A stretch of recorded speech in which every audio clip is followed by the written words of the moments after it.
वास्तु और फेंगशुई का डिफरेंस भी मैं इससे आपको एक्सप्लेन करता हूँ। दोनों ही बहुत पावरफुल साइंस है, but it is my clear opinion कि vastu is very useful for ground floor structures with light weight like roofing. factories and all. Factories में शेड्स होते हैं, या इंडिपेंडेंट बंगलो भी अगर है, ग्राउंड फ्लोर स्ट्रक्चर है लाइट वेट रूफ Then के साथ, vastu helps. तो vastu is very good. Yeah.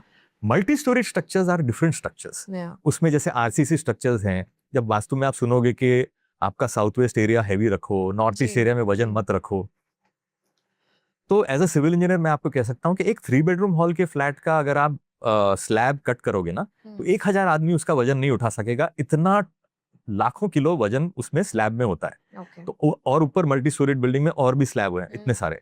तो जब लाखों किलो का वजन आपके ऊपर है, तो कहीं पर आपने 50 किलो कम रखा या ज्यादा रखा, उसके कोई मायने इस तरह के जी, जी, स्ट्रक्चर्स में जी। नहीं रहते। जी। तो ये आरसीसी स्ट्रक्चर्स आने शुरू हुए पिछले 200-300 साल में, जो भी हुआ।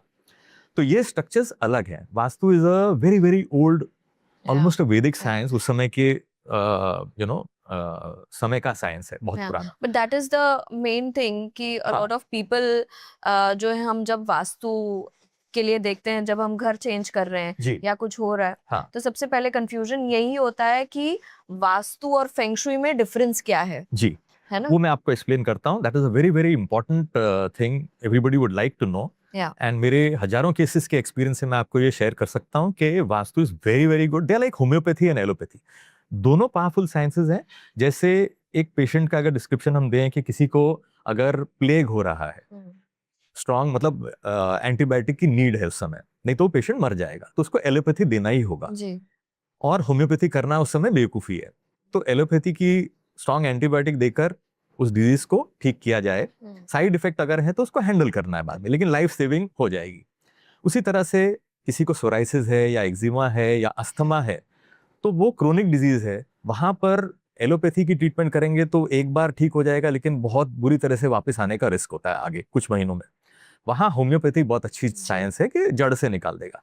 उसी तरह वास्तु और फेंगशुई दो अलग अलग साइंसेज हैं, पर्पस एक ही है, गोल वही है। ये अर्थ लक एनहांस करती है दोनों साइंस, और अर्थ लक एनहांस करने के लिए दोनों ही इफेक्टिव हैं।